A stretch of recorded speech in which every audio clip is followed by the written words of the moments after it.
Good morning, everyone, and welcome to Cape Town, to South Africa, the rainbow country. Not too much rainbow lately, as we can see with the weather. But talking about weather, it's maybe even a good thing. And it reminds me a little bit of a touching experience that I've lived early this week coming from the airport to the hotel. And I was in the cab, or the taxi, I'm not sure exactly what's the right word here. And when I paid my dues, as a good Swiss, naturally, I gave a good tip to the driver who was giving especially good service. And he looked at me and he said, "That's really nice, sir. What else can I do for you?" And I told him, "Just pray that we have good weather during the forum." And he looks at me and he says, "Well, no, sir, I can't do that. I'm going to pray it's going to rain. I need water. We need water to live. We need water to grow food in order to support our families." And it really gave me this new feeling about water and how important it is. It's going to run out so fairly soon. When we look at 2030, we will need 40% more water than what's available today. And in some places, like in South Africa, it's something which is real right now. And they've been through a drought over the past few months and few years to a certain extent, which is touching them quite a bit. I'm glad to be here to talk about the Internet of Things and how it has transformed our company. What are the experiences that we went through? What are the learnings? Sometimes the hard way, naturally. And I look forward to sharing that with you and getting as well your feedback during the Q&A session, if we have time for that as well, on what you've lived as well through that. So talking about the Internet of Things, first, a definition. I had a friend from Migros this morning, probably in the audience as well, telling me, "Wow, your topic seems to be a little bit complicated today." So for him, and for the few not completely familiar with the Internet of Things, well, it's fairly simple. It's about Internet expanded to anything around the world. It can be any human being. It can be a pet. It can be animals, a cow in a field. It can be any piece of equipment, any object. It can be an aircraft engine, like it can be a toaster. And it's bringing information from those objects, sending them to the cloud. You can process them up there, send it back to all those objects or human beings, and hopefully create some additional value as well out of that. And for the ones who want to understand a little bit more what is the IoT and how it works, I'd like to share with you a very short video that we did with the World Economic Forum just to explain what it is. It's fairly short, and I think it's pretty insightful. So, is it hype or is it reality? I personally believe, like probably many here in the room, that the revolution is about to start. It's going to change the way we live, the way we see the world, the way we will have to run our companies as well. And like any revolution, it's not about doing better what we've done all along. It's about doing things in a completely different way. It's about transformation. It's about creating new value, new services, as we've heard as well before. But we will have to change as well our business models to get there.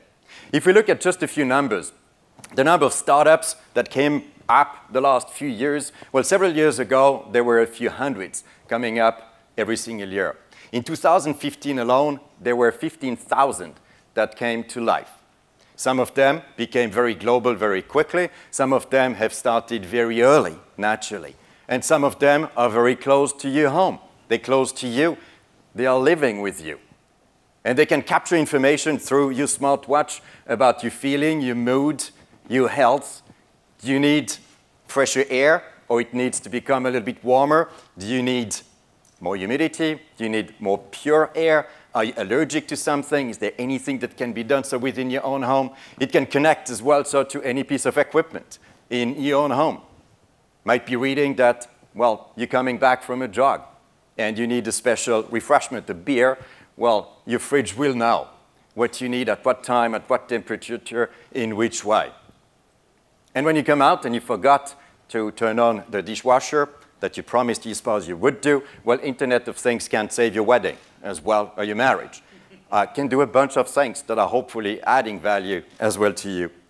And here at the forum, Consumer Goods Forum, well, it's hard not to talk about Amazon and what they've been doing. We'll probably hear from them in many of those sessions, like in the previous one as well. We were just talking about this Amazon Dash just before. How many of you in the room are having a Dash at home? Wow, we have a few experiencing that very new service that Amazon just launched not so long ago. So for the ones not knowing what that is, it can be just a fad, maybe not long term, but I think it's really transforming the way we look at business. So it's something which is kind of the size of a pen. You have it at home. You can have it in your kitchen, in your bathroom, in your sleeping room, if you're really a geek for technical stuff. And you can talk to that thing. And you can tell that thing, well, what are the products that you would like to order? What do you think about specific products? Where you're running out of some products. You can have the Amazon button, which is what you see on the screen as well, and can be on your dishwasher. When you run out of dishwashing detergent, you just press on that, and interestingly enough, everything goes through Wi-Fi, through the cloud, and gets on your phone, and you can get the order list of what you'd like to order from Amazon. He's going to tell you as well what happened during your last order. Is there anything that you forgot? Do you want to have any insights as well about products? You pay, you order. And if you live in places like me close to Chicago, it gets delivered to your home in less than 1 hour. If that's not transforming the way consumer goods are relating to consumers, well, we might want to think again. Let's think about transportation as well. We've all heard about Uber and the great things that they've done. They've transformed the labor market, transportation, taxi industries naturally. Well, self-driving cars are going to change as well, Uber most probably. And it seems a little bit like a dream today. Well, let's think again as well. When you think in the United States, so 5 states have already approved each in the legislation. They will be able to go on the road. And Google, like others, have said by 2020, they will be on the market. And when we think about it, it's just a little bit more than 1,000 days away from today. So that's going to be a new transformation as well in a specific industry. So is that just a dream? Is that just hype? Or is that reality? I guess all of you in the room believe that something is happening, something is going to happen. And when we look at the numbers, just by 2020, it's estimated that 4 billion people will be connected. That's half the world population. It's going to open up 4 trillion of new business opportunity. That's the GDP of Germany. So fairly significant naturally. 25 million apps are going to be created. 25 billion sensors are going to be placed everywhere around the world, generating 50 trillion gigabytes of data. Hard to imagine what that truly means naturally.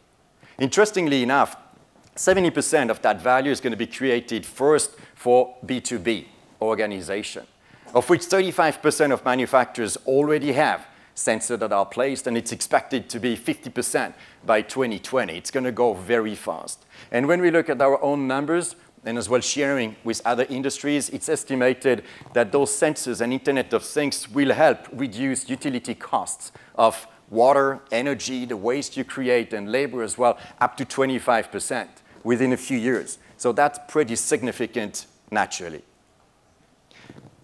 So let's think a little bit further. Let's imagine as well what the Internet of Things could be doing in some areas. Let's think about the supply chain that's connecting a glass of milk from my daughter Karina with the cow, Heidi, that has produced it. Where Karina could know, thanks to the Internet of Things, well, what's the name of Heidi? What kind of health did she have? What kind of grass did she eat? What was the weather? How is the farmer looking like as well, so around that cow? How much time it took from the milking to the dairy, from the dairy to the grocery store? What happened from the grocery store to your fridge? Was the temperature right? That Karina, at the end, feels good. There is a relationship between the producer, in that sense, the cow, to the consumer, which is a big difference naturally. Let's think about a plant that could be reusing water forever, because water will always be reused, recycled in the plant in a way that it's not wasted. Nothing goes out. And I'll come back to that as well in a second, what it means for countries like South Africa. But let's think as well, a hospital that would detect where the next infection might be coming. Is it from the operating room? Is it from a doctor? Is it from a piece of equipment? We can measure those things today and even more tomorrow to prevent many lives to be lost through hospital-acquired infection. But let's think as well about oil rigs that have created quite issues over the past few years. They're generating massive amounts of information every single second, every single minute. How is it used? Well, tomorrow, thanks to the Internet of Things, well, there is a way to understand where the risks will be the highest. How is there a way in order to address those issues before anything happens? Well, that's what we do at Ecolab. That's what we do in our company. That's where we work every single day, trying to move that future reality as close as we can to our customers.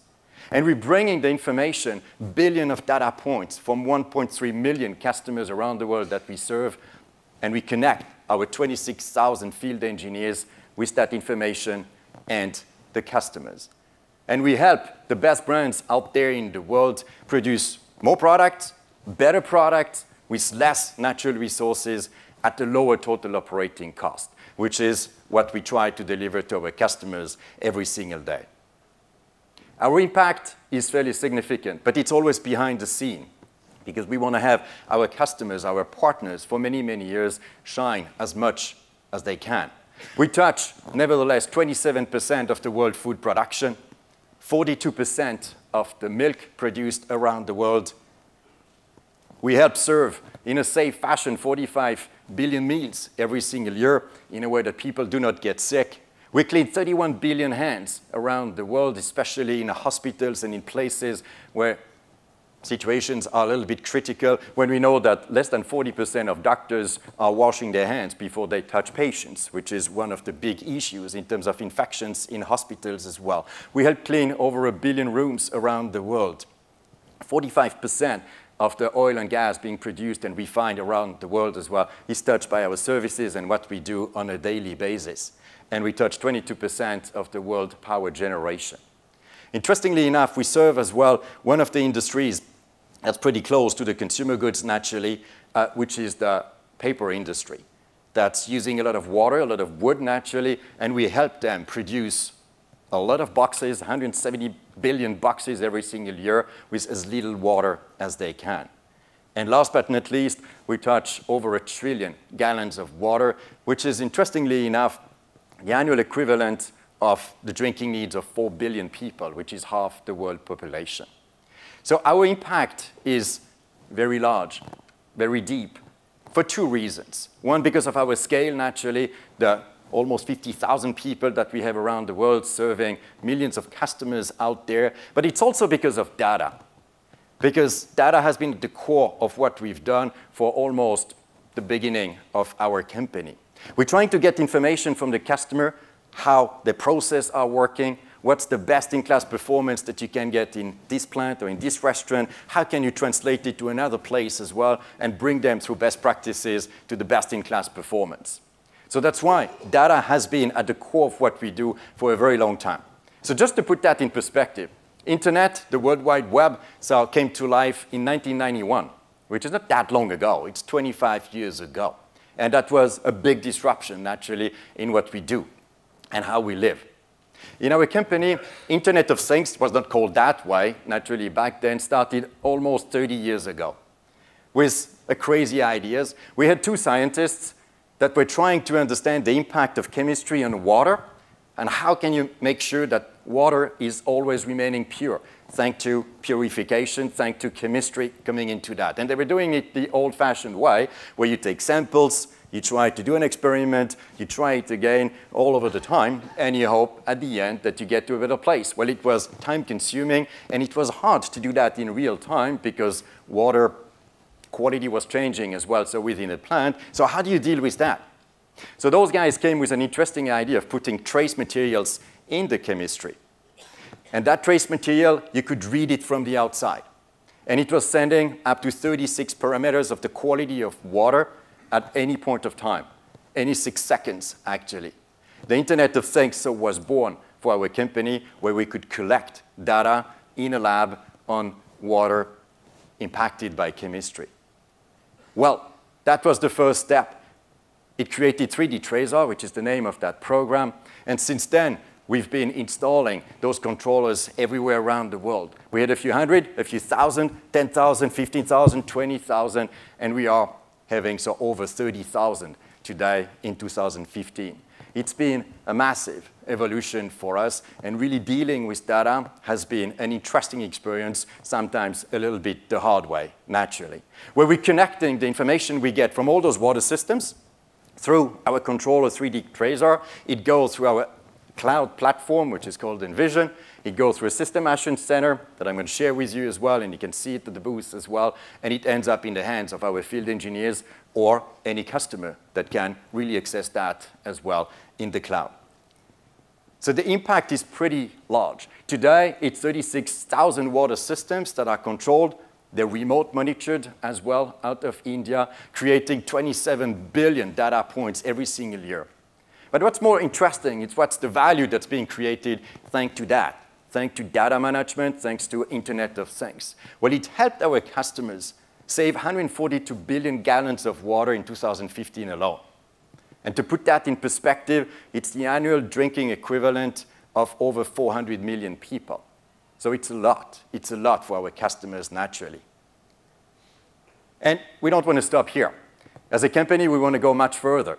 It's building our dreams, thanks to service, thanks to technology, thanks to Internet of Things. We want to make sure that our customers can save even more water going forward. Our ambition by 2030 is to help them save enough water than the annual equivalent drinking needs of 1 billion people, which is roughly the population that do not have access to clean water today. It's not always at the right place, but it's giving some perspective, and it's a first step, certainly. We want to help our customers produce safe food, avoiding any food safety outbreak around there. We want to help our energy customers to produce oil and gas in a reliable fashion without any impact to the environment. And we want to make sure that the places where we live, where we play, where we heal, are protected from any potential infection. And for that, we'll need to go much further. We've been 30 years in that journey of the Internet of Things, and we know we need to transform further. We'll have to move from big data, a big word today, to predictive analytics, from data capture to global process control, open networks to secure networks, a big point I'll cover in a second, regular check to regular monitoring, service to on-site expertise. Those are 5 areas that we've decided to really work on over the past few years and the next few years. I'd like to share a little bit what we've done here, what we've learned, and what are the products that are coming out of those thought processes actually in here. And then I'll cover just a few insights before we wrap up and we open the discussion. So the first one, predictive analytics. Well, what does that mean? Because getting a lot of information from any site around the world to tell you, well, you have an emergency is not really helpful. Or telling you you're about to get an emergency on an oil rig, for instance, well, it's not really helpful either. You want to have a system that can read trends, that can understand patterns, and tell you, well, at some point, you will have an issue. You can address it ahead of time, you can improve your performance, or you can avoid as well the emergency. And it brings me, when I was preparing as well, the discussions of today, to an interesting experience that we had last year that illustrates a little bit what I mean with this one, which was a Legionella outbreak that happened in New York in August 2015. You've maybe read about that. Legionella is a pretty nasty strain of pneumonia that can kill people. And it killed 12 people actually in the Bronx in 2015. 120 people got infected as well through that. And when that happened, we had a major hotel chain with thousands of hotels around the world coming to us and saying, wow, that could touch us as well. Because we know that Legionella is being spread through vaporized water, so it's cooling towers, it's showers, it's fountains, it's waterways, it's whatever is spreading water in a way. And we said, well, we could maybe help you with that. And within a few hours, that was 3 hours actually, a Wednesday afternoon, we have scanned the past 6 years of information that we got from our labs, from the hotel operations, from our services as well, and we could help them understand, well, how does it look like? Well, 11% of your hotels might be at risk. They're not at risk, but they might be at risk. We could scan as well the whole world and tell them, well, most of the places are in the green. It's going to be okay. But there are a few places where there might be risks. And that's the case in New York City, for instance. And there, we could help them understand, well, what were the trends over the past few months, over the past few quarters. On the right side of the screen, you see which property, which hotels could be more at risk. But then afterwards, you want to understand, well, where is it exactly in that hotel? Where is the real issue that we might have? Which fountain? Which cooling tower?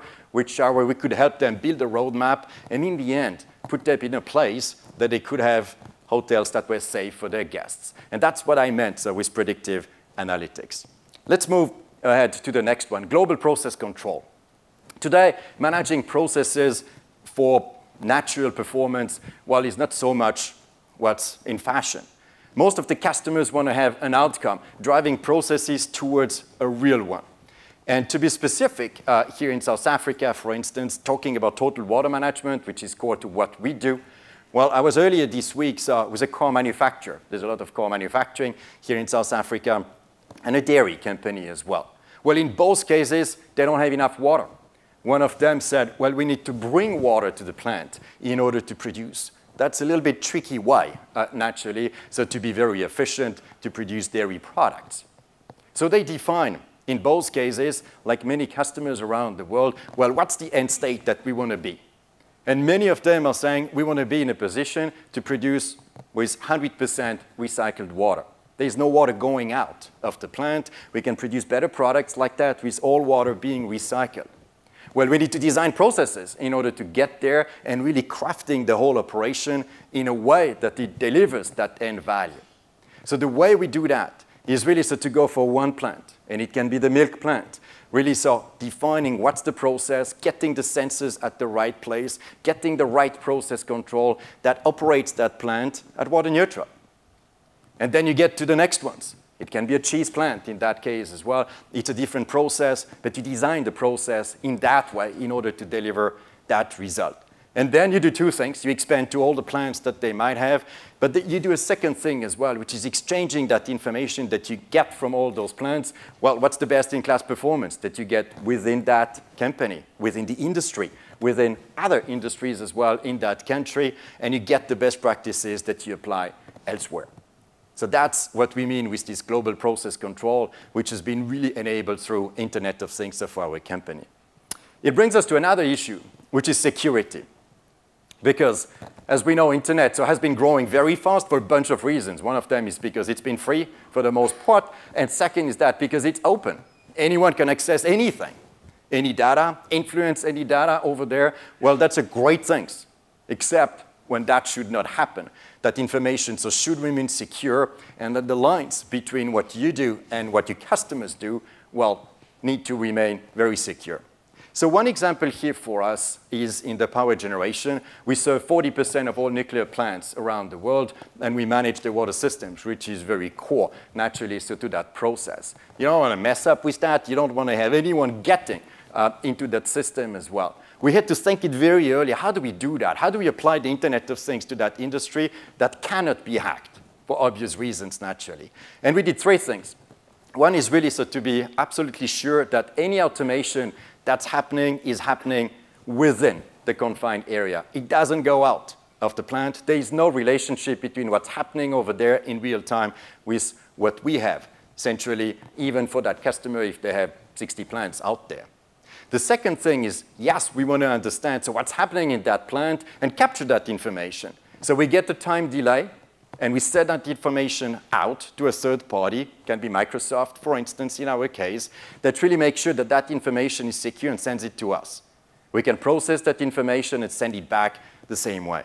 So we can get real time, but we do not get the risk of connecting what we do with what's happening in the plant as well, that anybody can hack that in between. I'm sure that you guys might have some similar situations where you need to think, how do I get to secure networks as well when I work with my customer? Which doesn't mean that we can't do real-time monitoring, so which brings me to my fourth learning in here, which is, interestingly enough, the more information we generate, the harder it becomes for customers, for people in plants or in retail stores to really do something with that information, being our people or being the people working in the store or working in that dairy plant. So what we've done is to build something in between that we called the System Assurance Center, where we have over 100 people in India, the specialists in the industries, the chemists, the physicists, the engineers. They're oriented by industry. They get all that information that's generated from anywhere around the world from these million-plus customers, process that information, package it in a way that's really handy for people to do something about it. And that's been really a groundbreaking, in a way, transformation that we went through that really helped transform data into actionable information. And it brings me to the last one, which is service, on-site expertise, and really creating that magic of service. Because interestingly enough, Internet of Things is often seen as something that's going to kill service. Well, we've heard before it might enhance service, and I personally believe that that's going to transform completely what we do in terms of service. It's going to be much less basic, but it's going to add value, it's going to add knowledge, it's going to transform service to expertise. So what we've tried as well is to build a system around it and harness really the power of the Internet of Things, bring those billion points of data, trying to automate what's behind the scene, and really making sure that people can get information that's directly actionable at the end of the day. So we've built together with Microsoft, and we are doing that. It's going to come on the market early next year, a very unique system where you start with a dashboard for the customer, defined by the customer, where you see everything's going more or less fine. You can go to one of the operations that they have, like this one, for instance, in here. You see most of it is in the green, but you see a bad trend. You can see, where is it? Where is it that we truly have the problem? We understand, so what's the issue? What kind of expertise we would need over there? What kind of person should be there? Well, let's go and see around there, around that plan, who has this expertise. We can plan that in her program to make sure that she gets all the information before she gets there, and then afterwards create that work order. She has everything. She can solve the problem in that plant, talk to the customer afterwards about the results that have been created, and the customer can sign it off, and it gets back to the cloud in order to learn from what happened as well. And at the same time, at the very end, we make sure, which is something that's available real time for customers and our team, well, what's the performance that's been delivered so far? How much water have you saved? How much energy, how much waste, how much cost? You see that at our booth as well a little bit later, how we do that. And we tell them, well, how much better could it be as well tomorrow?